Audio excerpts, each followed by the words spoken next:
Now we're on 3, and that's on page 245. So this says, write an equation to represent the hanger.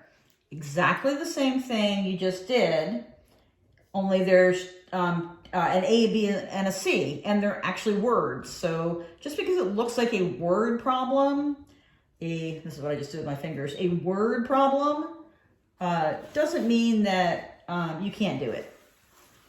So these are two X's, so that indicates multiplication. This part here in the middle means equal. And then 14.62, you can do that. Okay, then the next one says, explain how to reason with the hanger to find the value of X.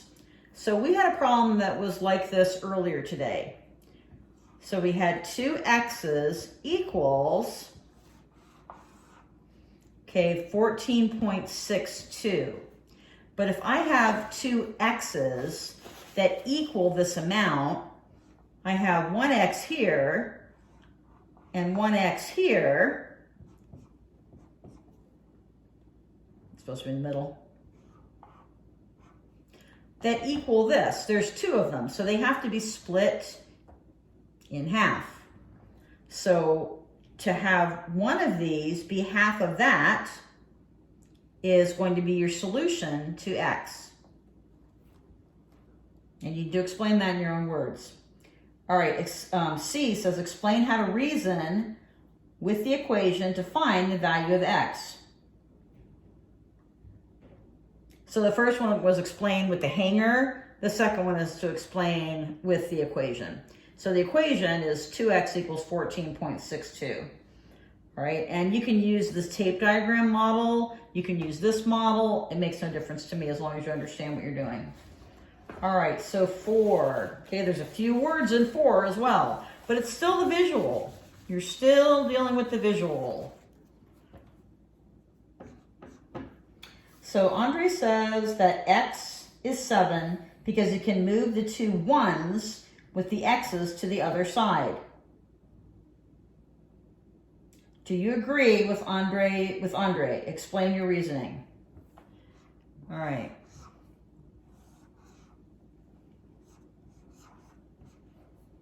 So there's 5 1s on this side.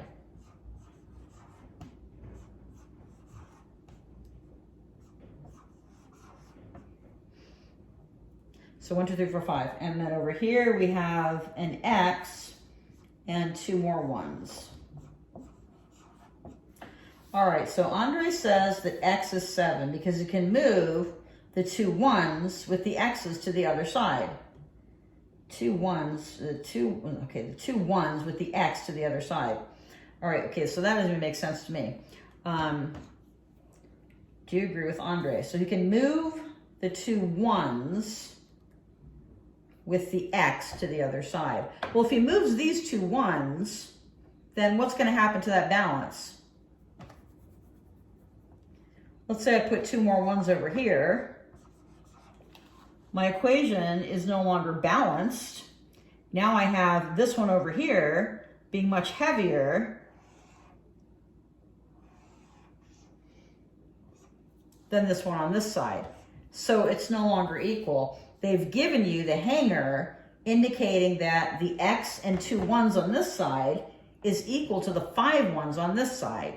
So if you put 7 1s on this side, it's no longer balanced.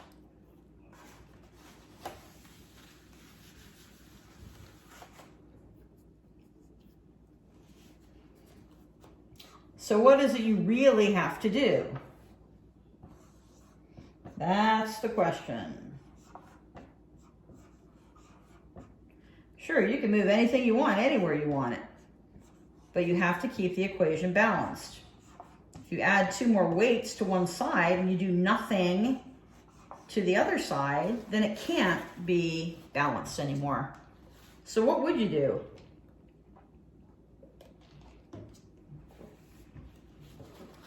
Okay, you need to think about that one. I'm not going to give you the answer. If you think you agree with Andre, then you need to explain why. Okay, number 5 says match each equation to one of the diagrams. So we just did this a few minutes ago. For example, A, this whole block is M. And then this and this is equivalent to that. So these are the same length. They've done that deliberately in all of these. Theirs are measured, obviously. Mine is just hand-drawn. So these two together equal that. And if we talk about what those math words mean, okay, together, all together, okay, we're talking about addition. We've also seen these before in which when all of these are the same, that indicates multiplication. So this is a equation. All right, so find which one that goes with. Okay, B looks like this.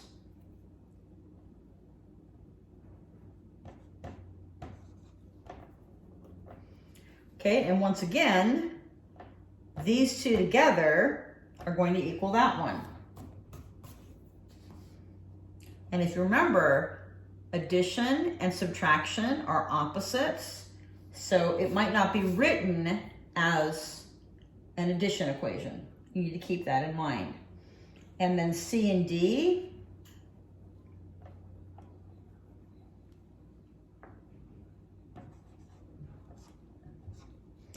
you have 12.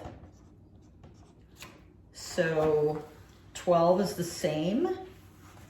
So you have 12 4 times.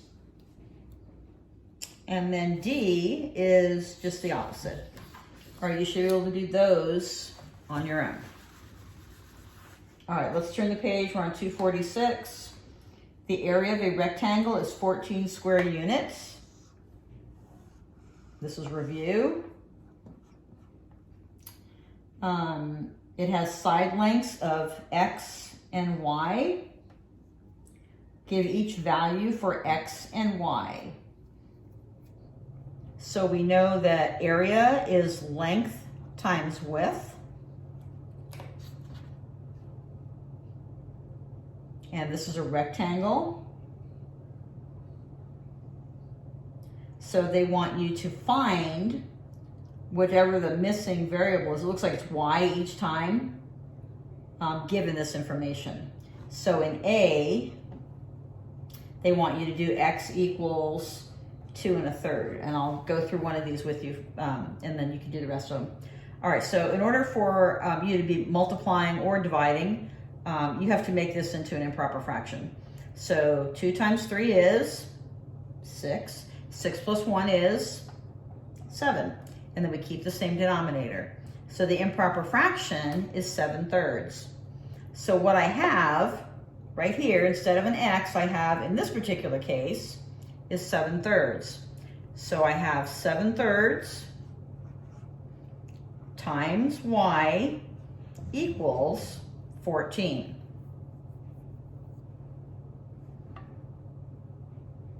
You can either multiply by the reciprocal, or, I've been over this before, divide by 7/3. So 7/3 divided by 7/3 gives you a giant 1. And then over here, it's 14 over 1 divided by 7/3, which is 14 over 1 times 3 over 7. And that's your Y is still over here. Your Y is isolated. He's by himself. This time it's Y who's got the virus. And so you can cross cancel here, or you can just multiply straight across. So 14 times 3 is 42. 7 times 1 is 7. That equals 6. If I were to cross cancel, I would say 7 divided by 7 is 1. 14 divided by 7 is 2. 2 times 3 is 6. All right, so each one of those is done exactly the same way.